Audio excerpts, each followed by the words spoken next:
Quand on parle de photosynthèse, on pense presque toujours aux plantes vertes. Pourtant, elles ne sont pas les seules à être capables de cette performance. Dans cette vidéo, nous allons tout d'abord voir quels organismes peuvent réellement faire la photosynthèse. Nous développerons ensuite tout le processus. Les plantes vertes sont les organismes photosynthétiques les plus visibles. Grâce à la chlorophylle présente dans leurs feuilles, elles captent l'énergie lumineuse et fabriquent du sucre à partir de l'eau et du dioxyde de carbone. Cette opération va également produire de l'oxygène.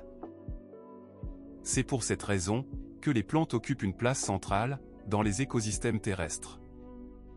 Mais les plantes ne sont pas les seules. Les algues, qu'elles soient microscopiques ou de grande taille, sont elles aussi capables de photosynthèse. On les trouve aussi bien dans les mers que dans les eaux douces. Et puis, il y a le plancton. Le phytoplancton, composé d'organismes microscopiques, réalise une part immense de la photosynthèse sur Terre, notamment dans les océans. Ainsi, une grande partie de l'oxygène que nous respirons provient en réalité des océans.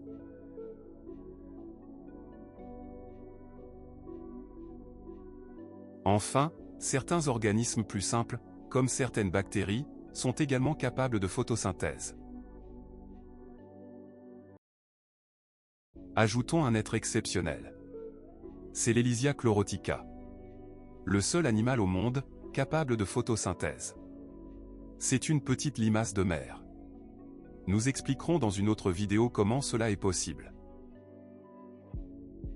La photosynthèse n'est donc pas l'apanage des plantes vertes. Elle est réalisée par un ensemble d'organismes chlorophylliens, visibles ou invisibles, terrestres ou aquatiques. C'est pour cette raison que nous devons protéger autant les océans que les forêts pour garder notre planète en vie.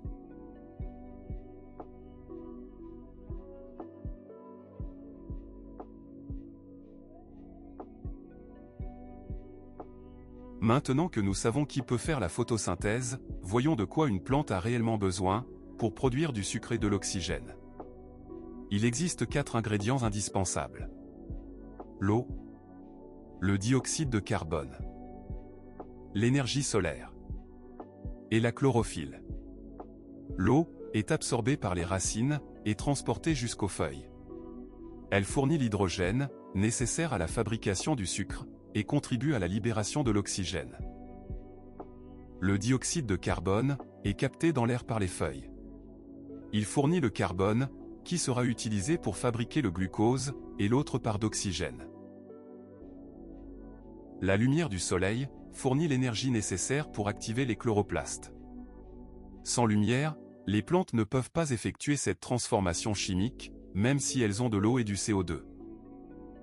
Enfin, la chlorophylle, le pigment vert des feuilles, capte la lumière solaire qui activera les chloroplastes. Les chloroplastes, ce sont de petites usines, contenues dans les cellules photosynthétiques, qui vont transformer tous ces ingrédients en glucose, c'est-à-dire en sucre. En résumé, il arrive dans les cellules de feuilles de l'eau, H2O, du dioxyde de carbone, CO2, et, grâce à l'énergie solaire, captée par la chlorophylle, les chloroplastes se mettent en marche, et décomposent les ingrédients, pour les recomposer en une molécule de glucose, c'est-à-dire de sucre. La formule du glucose est C6H12O6.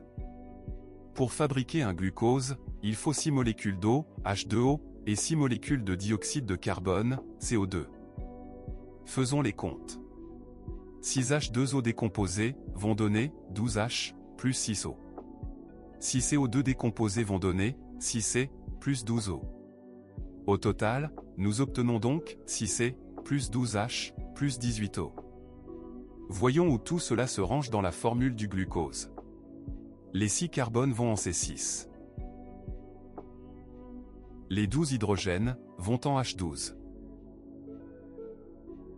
Et 6 oxygènes des 18 vont en O6. Il y a donc 12 oxygènes de trop. Ils seront rendus, en partie, dans l'atmosphère, sous forme de 6O2. En partie ai-je dit, car la plante en a aussi besoin pour fonctionner. Mais pour comprendre pourquoi et comment, il faut cette fois regarder la vidéo consacrée à la respiration.